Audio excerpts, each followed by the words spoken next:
السلام کے دور سے لے کر صبح قیامت تک رہتی دنیا کے لیے قرآن رہنمائی ہے۔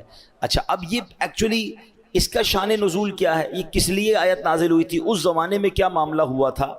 اہل کتاب میں سے حضرت عبداللہ بن سلام رضی اللہ تعالیٰ عنہ اور ان کے اصحاب تاجدار رسالت صلی اللہ تعالیٰ علیہ وسلم پر ایمان لائے۔ یہ پہلے حضرت موسیٰ علیہ السلام کی شریعت پر عمل کرتے تھے، تورات پر عمل کرتے تھے۔ اب حضرت موسیٰ علیہ السلام کے جو زمانے کے تورات کے احکام تھے اس پر بھی قائم رہے اور اسلام بھی لے آئے۔ مثلا کے طور پر ہفتے کے دن کی وہ تعظیم کرتے تھے۔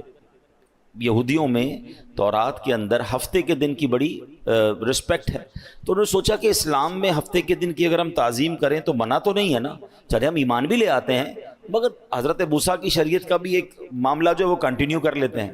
اسی طرح اس دن ہفتے کے دن شکار سے بچتے تھے اور اونٹنی کے دودھ اور گوشت سے بھی پرہیز کرتے تھے، کیونکہ یہودیوں میں تورات کے اندر لکھا ہے کہ اونٹنی کا دودھ اور گوشت وہ استعمال نہیں کرتے۔ وہ وہی سوچنے لگے کہ اگر ہم ان کو کنٹینیو بھی کریں تو اسلام کی مخالفت تو نہیں ہے، حضرت موسیٰ علیہ السلام کی شریعت پر بھی عمل ہو جائے گا۔